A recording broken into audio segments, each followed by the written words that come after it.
Hello and welcome to the Everyday Adventure podcast. My name is Nikki Bass and I will be bringing you thoughts and ideas and hopefully some inspiration on how to build more adventure into your everyday life.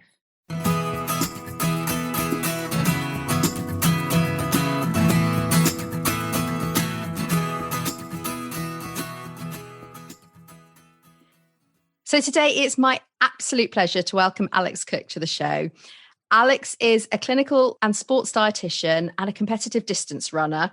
She specialises in endurance nutrition, and she has also contributed to a number of publications like Running Fitness, Trail Running magazines. And in her competitive world, she has placed really highly in a number of ultras, including first in Race to the Stones, the Gower Ultra and Snowdonia Ultra, amongst others. And I was really keen to speak to Alex for the podcast for two reasons. The first is obviously her amazing achievements and to find out more about her career, both in running and in terms of nutrition. But the other one really is because I know that out of all the many balls that I'm juggling at any one time, often it is my own nutrition, my own eating habits that go completely skew. They seem to fall into last place out of everything else.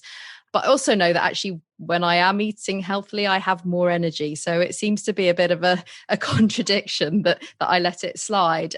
But I also know that I'm not alone out there probably eating cereal for dinner or peanut butter on toast when everyone else has had a lovely cooked meal. So I guess I was just really interested to find out a little bit more and explore that with Alex too. So Alex, thank you so much for agreeing to come on. It's so good to have you here. Thank you so much for having me, Nikki. Hi. I guess my first question really is, because I know you've been running for a really long time and you got into sports nutrition more recently, but I was just wondering what sort of motivated you to move more into the sort of, I guess, sports nutrition dietitian side of things? So, I mean, actually, I have been a sports dietitian now for 15 years. So I say it's still quite long. It's recent, actually. It's quite a long time. Time goes very quickly, doesn't it? So actually, it's a bit of a strange way I went into it, really, because I did start off with a nursing degree when I left school because I wanted to do a vocational degree. So I thought, what degree can I do that gives me a job at the end of it? So, I always loved the clinical world and thought working in the hospital. I started a nursing degree and sort of halfway through, even though I liked it, I think to do nursing, you had to love it, and everyone else around me was really passionate about it. And I just thought, this is just not for me. So I'd actually started running at that point a little bit. And I did, I've always done lots of sport, in my childhood and through school. And so I thought, I need to do a degree that actually is going to interest me because I've got to sort of, do this for 3 years. So I looked and changed to do sports science at Birmingham. When I was doing that, I was lucky to do my final year dissertation with a very renowned sports scientist, nutritionist called Professor Asker Yerkendrup. And he sort of set that sort of nutrition passion alive in me, really. But additionally, that sort of drive for the clinical, wanting to work in a hospital, also hadn't sort of gone. So it kind of seemed to make sense to go off and do postgrad in dietetics, because obviously it's nutrition, but you're working clinically. So I went off and did that in Edinburgh for a couple of years. So I was then sort of having had 7 years at university, which was quite a long time, and obviously notching up quite a lot of student debt. So that's how I really got into it. It was between that nursing degree and going off to start my sports science degree that actually I started running. I thought, gosh, what am I going to do in 9 months? So I thought, I know, I'm going to run a marathon. And somehow I managed to get a place in the London Marathon. It was in 2000, so maybe it was easier back then. And I ran my first marathon at 19, and that's where that started as well. So it was kind of, an important year of my life, really, that year when I gave up my nursing. Amazing. Isn't it interesting how, what can feel like a really difficult choice at the time can then open up a whole new path. It was really difficult. It's a big thing to do, is to change a degree halfway through, change university, change where I was going to live. It was a real gamble, but luckily it paid off. So I'm pleased about that. And even better that you went to Birmingham. Having gone to Birmingham myself and having had several guests on the show as well. Fabulous. We're stacking up a whole Birmingham brilliant. University alumni. Yeah, brilliant. Exactly. So at what point then did you decide to specialise and really focus on the endurance sports? So I did about 3 years clinically with the NHS. And in that time, I met my husband, who was in the army. He proposed and we were going to get married. And when we got married, we were moving to Germany. You know, I look back now and I think, oh my goodness, I literally was willing to give up everything for this man. I quite happily sort of gave up my job in London, said, yeah, I'll move to Germany with you. But luckily that over in Germany, they have their own healthcare system with the military. And there was one dietitian post out there that covered the whole of British Forces Germany. And just as I was moving out there, the dietitian out there was leaving. Oh, wow. I know. So I interviewed for the job and got it. And it was that sort of, even though it was a very clinical heavy job, there was obviously a lot of performance with it because I was working a lot with the regiments, obviously with operational, their operational readiness and nutrition with regards to that. And obviously there was quite a lot of sports nutrition there, predominantly I'd say with the soldiers. So that's where I started getting into the sports nutrition, which obviously I'd learned a lot of in my degree. So I started to get that practice in then. And when we moved back to the UK, it started getting harder, moving around with the army. You move sort of every 18 months to 2 years.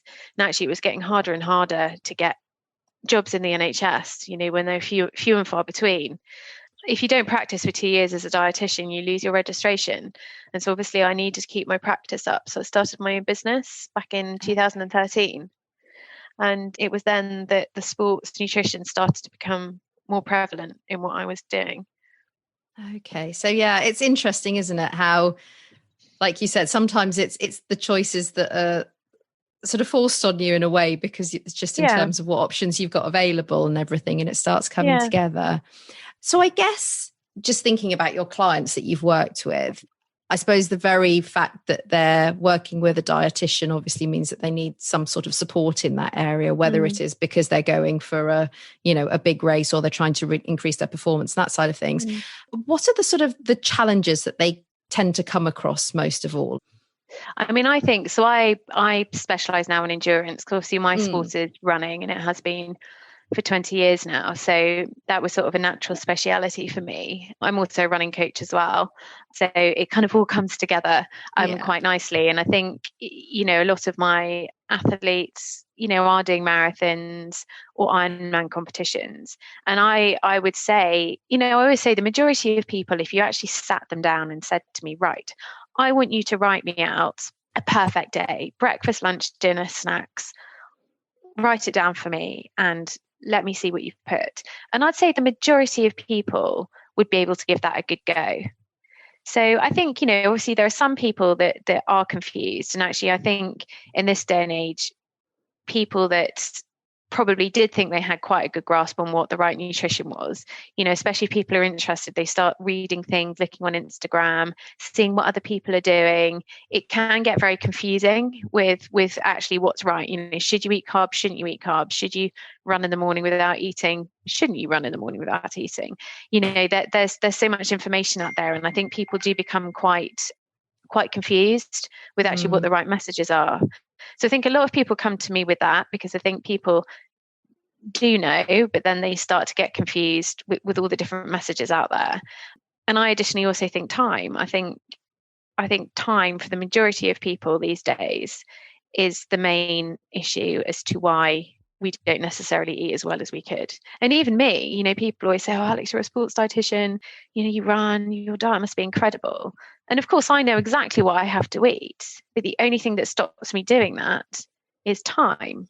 I've got the kids, I might be rushing, I might do my run at lunchtime and then be like, oh my goodness, I don't have time to have lunch, I've got to go and get the kids. And all of a sudden you've missed a meal. So I think so many of us are trying to do too many things. And I think it's our nutrition that actually falls by the wayside for that reason for a lot of people. Because a lot of people, when I do analyse their diets, the majority of people are not eating enough.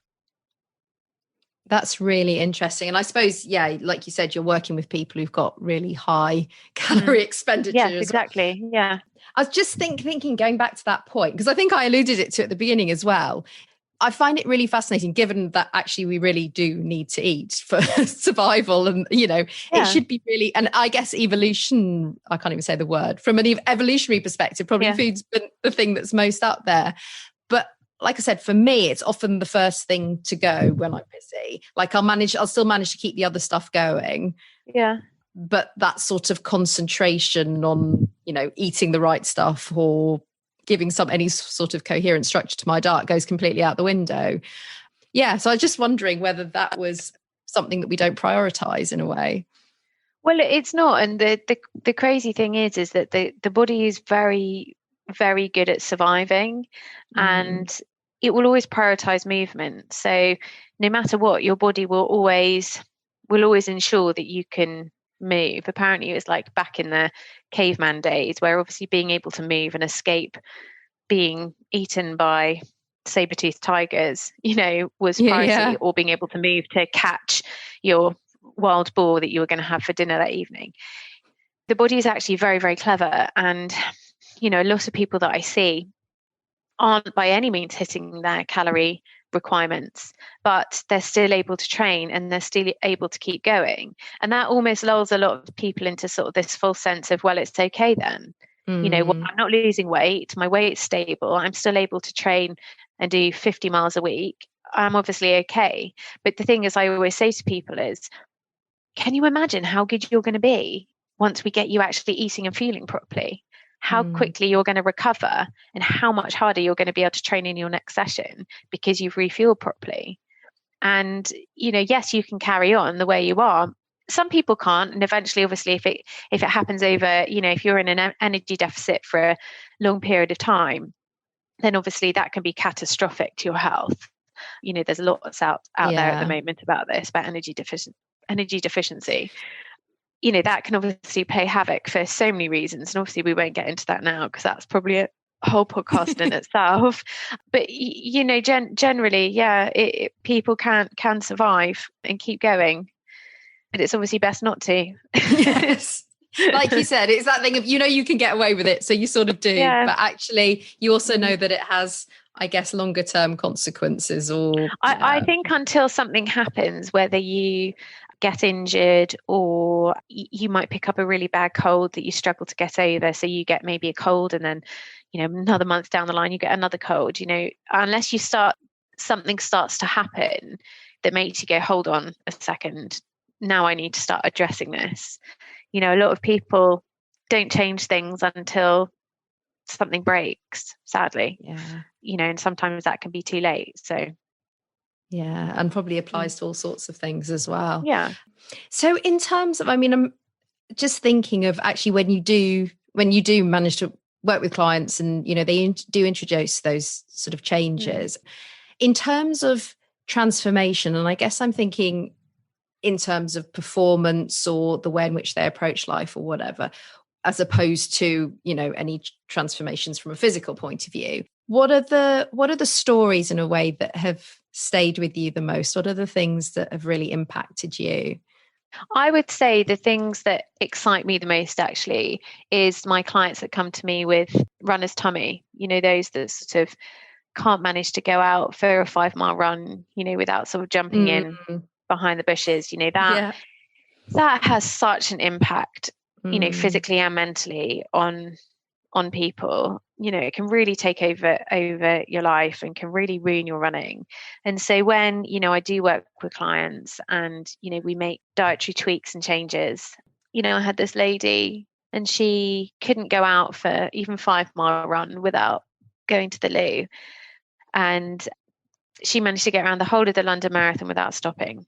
Wow. Which was just incredible. I mean, she didn't take on, which it was work in progress. I don't think she took on any carbs or any gels, or I'm not even sure she took on any water, which obviously I do not condone, but she got around the whole of that marathon without having to go into the pool today. That was incredible.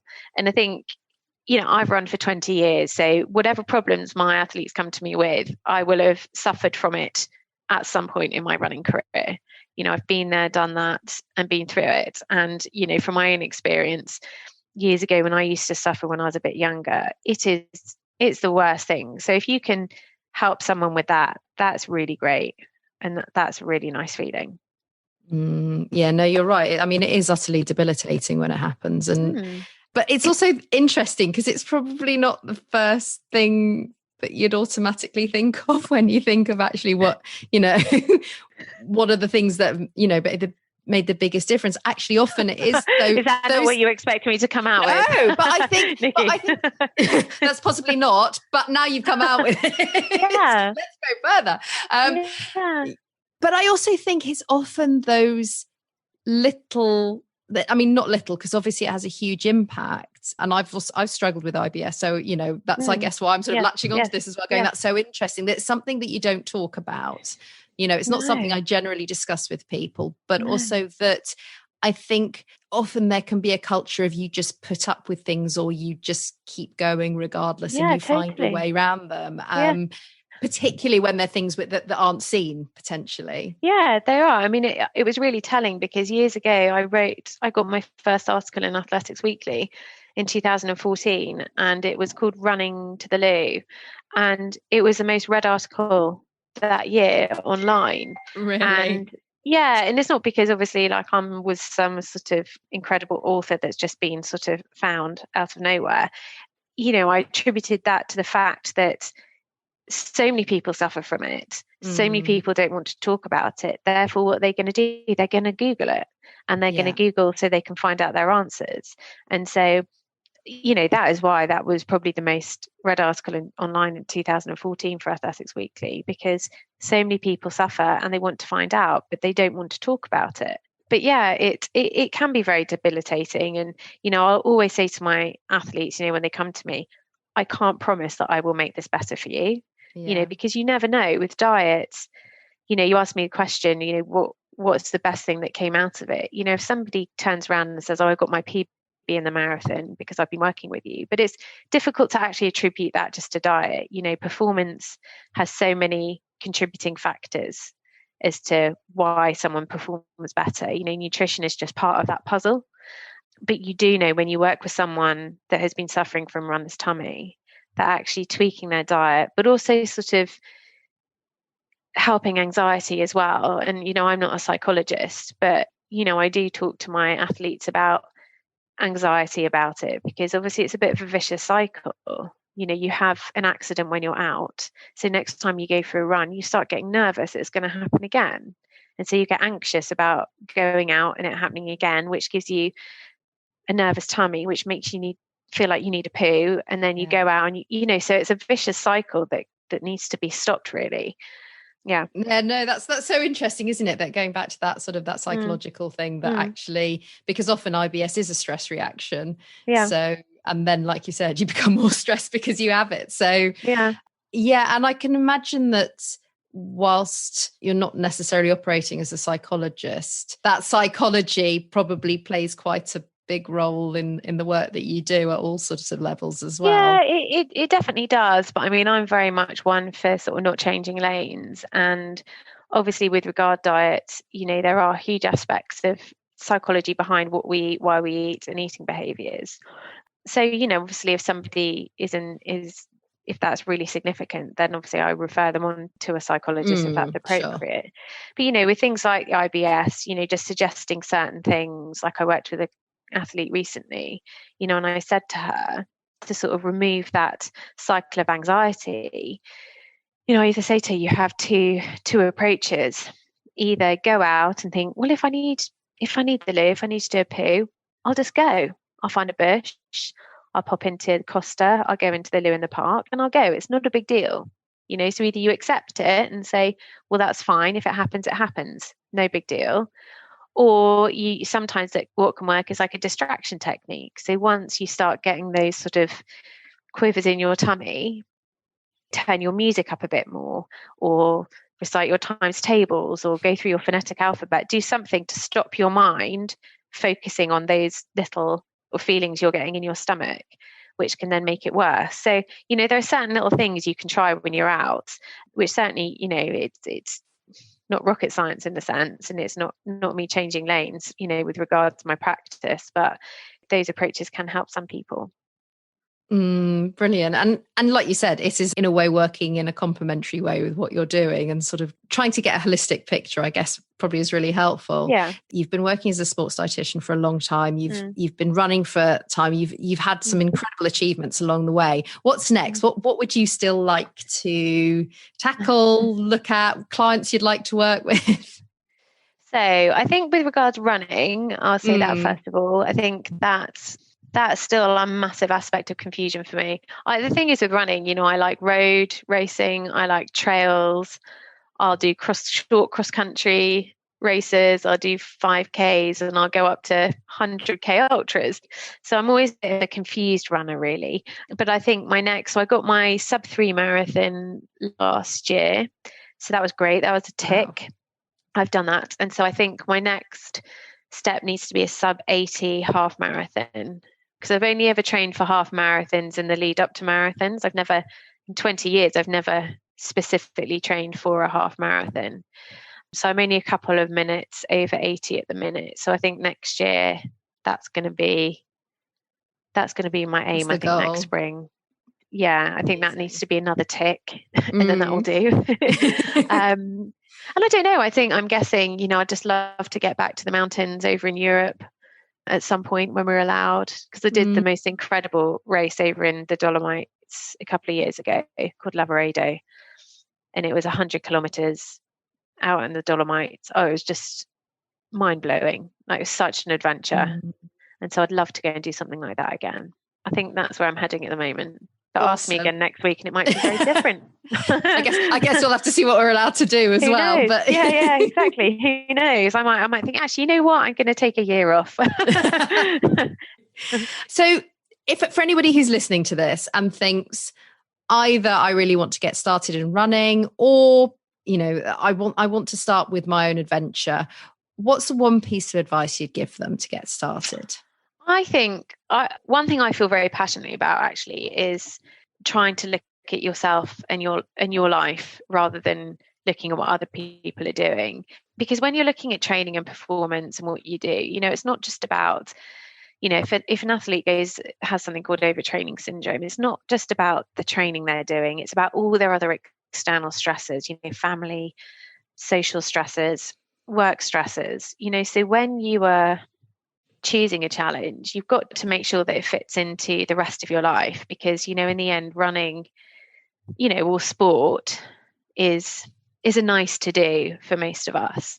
But, you know, I see too many people take it too far, and it has, you know, impacts on family life, and, you know, because it makes you very tired. It takes a lot out of most of us. So, you know, I would say just make sure you're not picking a challenge because you've seen someone on Instagram doing something, because everyone's life and situation is different. So you've got to make sure it fits into what you can do. You know, I don't have a huge amount, you know, even though I train hard, I know that I can't really go, if I go over sort of, you know, a certain mileage a week, I become really tired. I know I've got this sweet spot of what I can do. And, you know, some people can manage, some people I train with can do 20, 30 miles more a week than I can do. And it's taken me quite a few years to sort of accept that I know where I'm at and what I can do, and that's right for me. And I just think in this day and age where we're constantly seeing what everyone else is doing, it's just far too easy to compare and try and keep up with the Joneses, in a sense, when it's not necessarily right for you. Yeah, no, that's such an important point. And part of the reason, in a way, why I started this podcast was about, you know, what do you find close to you that you can fit in with your everyday life, in a way. And that thing that it's very easy, particularly with social media, to get drawn into all sorts of comparisonitis and, you know, feel like actually my life isn't as exciting, or I don't do these things, but like you said, actually, when you can work out what works for you and your circumstances, that can be a really powerful changer in itself, because you're suddenly doing it within your parameters. And I also think, actually, you know, when people are thinking of challenges, I find people automatically think, oh, I've got to do an ultra marathon, or I've got to, you know, they've got to do the extremes. And I think it's starting to get lost of people saying, well, you know what, I'm going to run 5K and I'm going to try and get really fast over 5K. You know, people almost think that to achieve, they've got to go long and far. Whereas actually to knock down your 5K time is really hard. And, to run a fast 5K for you is exhausting, so it doesn't have to be these sort of crazy sort of mountain ultras where you're out for like 3 nights in a row. Shorter distances are actually are exhausting, and they hurt in a different way to obviously long endurance stuff. But I kind of get the impression, and I might be wrong, this is obviously just my opinion, and what I sort of see is that shorter distances sort of aren't a challenge, but they are. I know for me next year to knock 2-3 minutes off my half marathon time is going to hurt, and it's going to take some good hard training for sort of 12 weeks to do that. And it's going to be a lot harder than if I went and ran 50 miles in the hills. So it doesn't have to be some crazy long stuff to be an achievement. Amazing. Thank you, Alex. And if people want to find out more about you and what you do, where can they go? Where can they find you? So my website is thesportsdietitian.com. I'm also on Instagram as the Sports Dietitian, and Facebook is also the Sports Dietitian. Brilliant. Nice and easy to remember. Yeah, so it's pretty easy to remember. I'm always amazed that I ever got those handles. It was only probably 8 years ago, and none of them were taken. I mean, it was incredible. Yeah, I know, bizarre. But anyway, it's easy to find me under that. Yeah. Fantastic. Thank you so much. I mean, that was so incredibly useful. I'm sure will have been so helpful for so many people. It was amazing to speak to you, and I hope to chat to you again soon. Bye. Thanks, Nikki. Bye. So I learned so much from my conversation with Alex. Apologies for the many references to IBS, but I did think it was really interesting that, I suppose, like I said, my expectation when I asked her the question around what have been the best results, what have you been most proud of, actually turned out to be something that probably many of us experience if we are doing a race or an event, or it may just be actually that we struggle in day-to-day life, but that those little changes, those tweaks where you really know that it's something that you have done, that the changes that you have made have really made a difference to somebody's life, their confidence, how they feel about themselves is really amazing. And I loved her point about you don't always have to go bigger. You don't always have to feel that what you're doing is not enough. And I think there is a real culture around, particularly, on any of the social media, that, you might have just signed up for your first Couch to 5K, and yet the person whose feed you're looking at has just completed an ultra, or that somehow there is a hierarchy or a tally of how we should always be looking for the next goal as well. Just because you do one 5K, you should now be looking at a 10K or a half marathon. And I think Alex's point that actually maybe that's not the case. Maybe the fact that you've did that 5K or you completed your first app, whatever it might be, maybe doing that again and finding it more comfortable or doing it more quickly, that can just be just as much an adventure in itself. And I thought that was a really refreshing perspective, and certainly something that I'm going to be applying myself as I go forward. So I'd love to know what you think. As always, please do get in touch. Let me know. Feel free to drop me a review as well if you've enjoyed the podcast. It always helps. But please do get in touch. I'm on Instagram, Resilience at Work. I'm on Facebook in the Everyday Adventure Club. Or you can contact me via my website, which is resiliencework.co.uk. So I really hope you enjoyed that. I will be back again next week with another incredible guest I can't wait to share with you. So please do come back and join me then. And I look forward to seeing you then. Take care. Bye.